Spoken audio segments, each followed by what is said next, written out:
பண்பாட்டு நிகழ்வுல ஒரு உறவினரா நம்ம ஒரு குடும்பத்துல நிகழ்வுல இதுல என்ன அரசியல்? அரசியல்ங்கிறது அரிசி பருப்பு உப்பு ஊறுகாயில வீட்டுல சாப்பிடுறதுல எல்லாமே அரசியல் இருக்குது.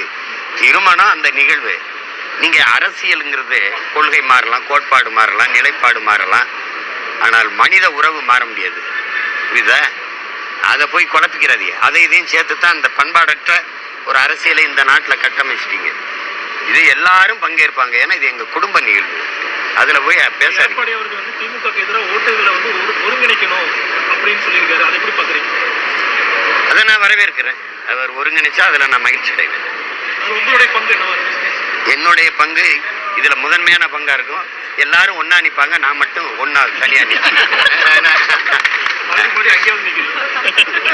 நான் மட்டும்தான் உருப்படியா நிக்கிறேன் தம்பி. நீங்க எல்லாருமே உங்களுக்கு ஒரு நோய் இருக்கு. இந்த நாட்டு மக்களுக்கும் இந்த மாதிரி ஊடகவியலாளர் உங்களுக்கும் கூட்டணி இல்லாமல் வெல்ல முடியும். எப்படி வெல்ல முடியும் கேக்குறீங்க? கொள்கை இல்லாமல் எப்படி வெல்ல முடியும் யாரையும் ஒருத்தர் கேட்கலையே. கூட்டணி இல்லாமல் வெல்ல முடியாதுங்கிறீங்க, கொள்கை இல்லாத வெல்ல முடியாதுன்னு நீங்க ஒருத்தர் கூட கேட்க மாட்டேங்கிறீங்களே. கொள்கை இல்லாமல் கூட்டணி இருந்தா வென்றலாம். இந்த நிலையை நீங்க வரவேற்கிறீங்க. அப்போ அண்மையில கட்சியிலிருந்து விலகின பல பேர் சொன்னது எங்களுடைய மனநிலையை புரிஞ்சுக்காம இருக்காரு அப்படின்ற ஒரு விஷயம். இந்த மனநிலை என்ன நீங்க சொல்லுங்க. மனநிலை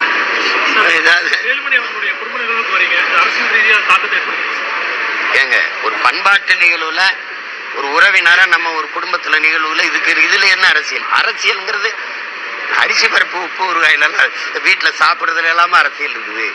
திருமணம் அந்த நிகழ்வு. நீங்க அரசியல்ங்கிறது கொள்கை மாறலாம், கோட்பாடு மாறலாம், நிலைப்பாடு மாறலாம், ஆனால் மனித உறவு மாற முடியாது. புரியுதா? அதை போய் குழப்பிக்கிறாதீங்க. அதை இதையும் சேர்த்து தான் இந்த பண்பாடற்ற ஒரு அரசியலை இந்த நாட்டில் கட்டமைச்சிட்டீங்க. இது எல்லாரும் பங்கேற்பாங்க, ஏன்னா இது எங்க குடும்ப நிகழ்வு. அதுல போய் பேசாதீங்க.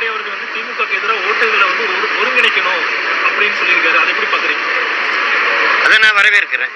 அவர் ஒருங்கிணைச்சா அதுல நான் மகிழ்ச்சி அடைவேன். உங்களுடைய பங்கு என்னவா?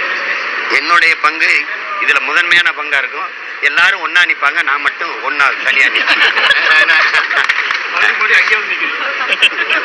நான் மட்டும்தான் உருப்படியா நிக்கிறேன் தம்பி.